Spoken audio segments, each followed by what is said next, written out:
Bismillahirrahmanirrahim. Alhamdulillahi wassalatu wassalamu ala rasulillah wa ala alihi wa sahbihi ajma'in. Ang mga kapinsalaan o di kaya ay mga panganib ng pagkakalat ng mga maling balita. Ang tinutukoy natin na mga balita ay yaong mga balita na walang katotohanan, walang kasiguraduhan o di kaya ay mga chismis lamang. Ang ganitong uri ng mga balita ay hindi dapat ipagkakalat sapagkat ito ay napakalaki ang kanyang panganib sa mga tao. Maging sa individual na mga tao o di kaya ay pangkalahatan ay napakalaki ang kanyang panganib. Minsan ay mayroong mga tao na sinasakyan nila ang ganitong uri ng mga balita na kung saan pati sila ay nakikisali sa pagpapalaganap nito.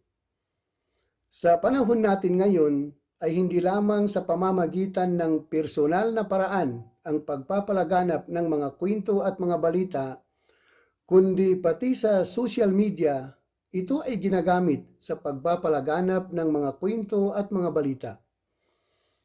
Kaya minsan ay mayroong tao, halimbawa, na siya ay nagpahayag ng mga kwento o di kaya ay mga balita sa pamamagitan ng social media na hindi na niya inalam mabuti kung gaano ba katotoo ang kanyang ibinabalita na ito ay narinig lamang niya sa ibang tao.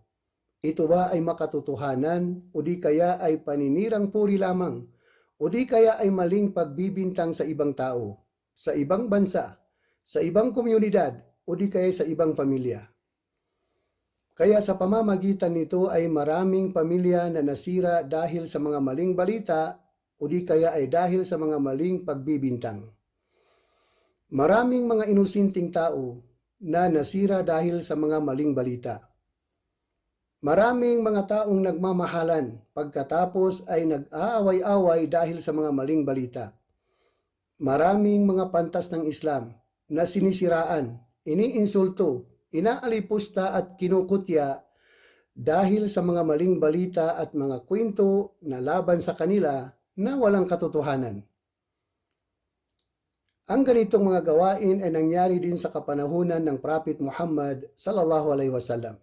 Noong kapanahunan ng propeta sa Makkah, ang mga musyrik, mga hindi mananampalataya, ibinabalita nila sa mga tao sa Makkah na ang Prophet Muhammad sallallahu alaihi wasallam di umano ay may diferensya sa pag-isip. Ang propeta ay sinungaling. Ang propeta ay salamangkiro at manghuhula. Kaya sa panahong yaon, mayroong mga tao na dumating sa Makkah sa mga araw ng Hajj.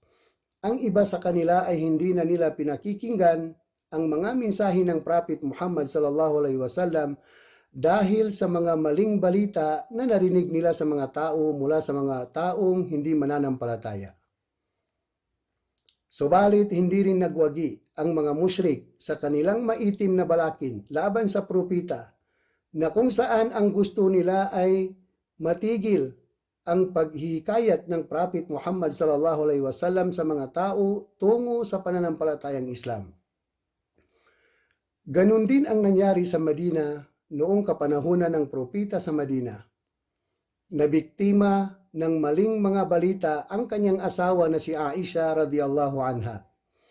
Sinabi ng mga munafik, mga taong mapagkunwari, mga sinungaling. Sinabi nila na ito ay kinalat nila sa mga tao sa Madina na ang asawa di umano ng propeta na si Aisha ay mayroong siyang ginawang hindi kanais-nais. Subalit ang Allah ang nagtanggol. Ang Allah ay dinipinsahan niya ang asawa ng propeta. Katulad ng kahulugan ng sinabi ng Allah mula sa banal na Quran, ang pagbibintang ng kahalayan sa ina ng mga mananampalataya na si Aisha ay isang matinding kasinungalingan. Sa makatuwid, ang ganitong mga gawain, pagpapakalat ng mga maling balita, paninira, pananakot sa mga tao, lalong-lalo na sa mga mananampalataya, ito ay gawain ng mga taong mga musyrik at mga munafik, mga taong mapagkunwari. Kaya ang mensahe ng Islam sa mga tao, lalong-lalo na sa mga mananampalataya, Kung mayroong dumating na balita, dapat ay alamin mabuti kung gaano ba ito katotoo bago paniwalaan. Alamin mabuti kung gaano ba ito katotoo bago ipaalam sa iba kung ito ay kinakailangan na malaman ng ibang tao. Sapagkat minsan ang balita ay nagmula sa isang taong masama na masama rin ang kanyang hangarin. Kaya sa pamamagitan nito ay nakatatakot na mapinsala ang mga taong walang kasalanan dahil sa ganitong mga gawain na pagsisihan lamang sa bandang huli. So yan ang kahulugan ng sinabi ng Allah mula sa banal na Quran, Ya ayyuhalladhina amanu, in ja'akum fasikum binaba'in fatabayyanu an tusibu qauman bijahalah, fatusbihu ala ma fa'altum nadimin. Kaya nararapat din sa isang taong mananampalataya na ingatan niya o di kaya ay alagaan niya ang kanyang dila bilang pag-ingat sa pagsasabi ng mga bagay na walang katotohanan, walang kabuluhan, mga maling pagbibintang o di kaya ay pagsasabi sa mga bagay na walang kaalaman, sapagkat ang ganitong mga gawain ay hindi maliit na bagay doon sa Allah. Ito ay napakalaking bagay, napakalaking pangyayari doon sa Allah. Ibig sabihin ay may kasalanan. So yan ang kahulugan ng sinabi ng Allah mula sa banal na Quran, إِذْ تَلَقَّوْنَهُ بِأَلْسِنَتِكُمْ وَتَقُولُونَ بِأَفْوَاهِكُمْ مَا لَيْسَ لَكُمْ بِهِ عِلْمٌ وَتَحْسَبُونَهُ هَيِّنًا وَهُوَ عِنْدَ اللَّهِ عَظِيمٌ. Ibig sabihin ang ganitong mga gawain, gumagawa ng mga kwentong walang katotohanan, ito ay hindi maliit na bagay. Doon sa Allah ay napakalaking bagay. Napakalaki ang kanyang kasalanan. So yan ang ilan sa mga maikling paglilinaw tungkol sa kapinsalaan ng pagkakalat ng mga maling balita. Wassalamualaikum warahmatullahi wabarakatuh.